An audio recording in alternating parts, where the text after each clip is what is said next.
Keir Starmer's immigration strategy isn't just under fire anymore, it's completely unraveling. With record-breaking illegal channel crossings and mounting public anger, the Prime Minister has been forced into emergency talks overseas. What triggered this sudden scramble, and why are foreign leaders now being dragged into Britain's border crisis? The story behind these urgent discussions reveals exactly how badly things are going at home. Starmer is facing unprecedented pressure over the migrant crisis. He's been forced into emergency talks with foreign leaders, not from a position of strength, but in desperate response to a crisis spiraling out of control. As illegal channel crossings skyrocket, the Prime Minister is now seeking help abroad, raising serious questions about Labour's approach to immigration and border control. Prime Minister Keir Starmer has confirmed discussions with key European leaders at the G7 summit in Canada. He'll meet France's Emmanuel Macron, Germany's Friedrich Merz, and Italy's Giorgia Meloni. The subject is the escalating crisis of illegal small boat crossings in the English Channel. According to Starmer, his aim is strengthening cooperation with these countries, particularly France, to tackle the stream of illegal entries into the UK. He told reporters en route to the summit that Labour has been working to improve relations with France and that he's determined to bear down on the crossings. He added that nobody should be making that journey and highlighted what he described as greater cooperation taking place in northern France. He also said he plans to raise the issue not only with Macron but also with Italian Prime Minister Meloni and German Chancellor Merz. His comments suggest a broader European approach is being sought, but they also hint at the massive scale of the problem. The timing is absolutely critical. Just last week, reports confirmed that over 15,000 illegal migrants have crossed the channel so far in 2025. That figure comes before the year's halfway mark and follows a brief pause in arrivals due to poor weather conditions. As soon as the seas calmed, multiple boats were back in the water, tracked and spotted making their way toward UK shores. If you're finding this breakdown helpful, make sure to subscribe to stay updated on this developing story. Critics have pointed to this surge as evidence that Labour's border policies have failed to deliver results. Shadow Immigration Minister Chris Philp didn't hold back when speaking about the situation. He described it as a total collapse of border control. He said 15,000 illegal channel crossings and it's only June. 2025 is the worst year ever for small boat crossings so far.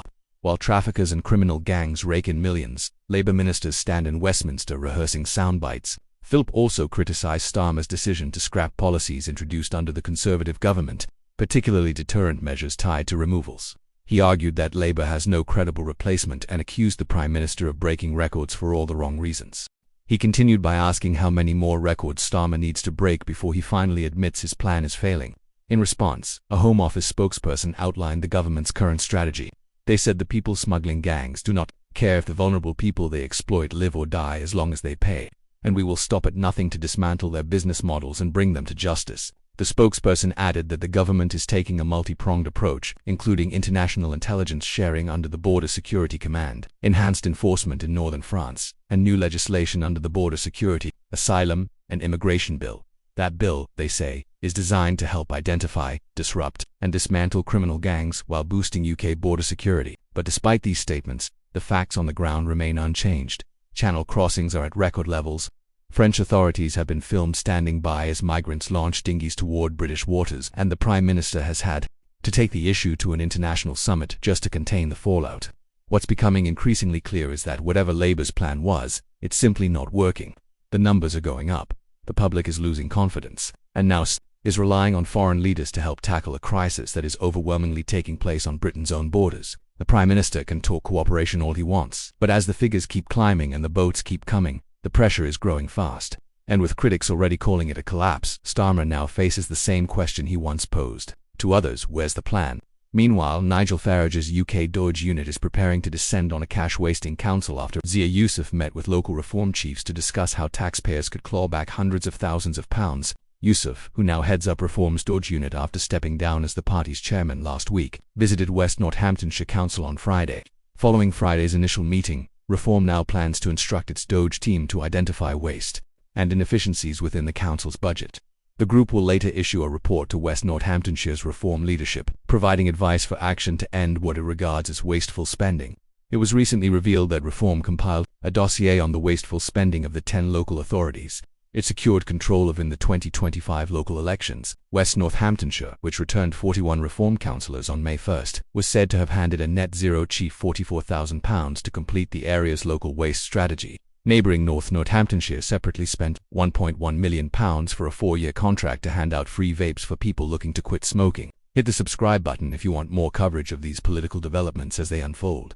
Reform UK's team of software engineers, data analysts, and forensic auditors intends to visit all 12 councils now controlled by the party. Yusuf said that for too long British taxpayers have watched their money vanish into a black hole. Their taxes keep going up, their bin collections keep getting less frequent, potholes remain unfixed, and their local services keep getting cut. Reform won a historic victory in West Northamptonshire and around the country on a mandate to change this. As promised, they have created a UK DOGE to identify and cut wasteful spending of taxpayer money. Their team will use cutting-edge technology and deliver real value for voters. West Northamptonshire Council leader Councillor Mark Arnold added that they fully welcome the assistance Zia and his team have offered to provide to help them uncover waste across council spending. The cutting-edge expertise that the DOGE team is providing free of charge will make it easier to identify waste and free up funds which they can redirect toward frontline public services like education provision, adult social care, and filling potholes.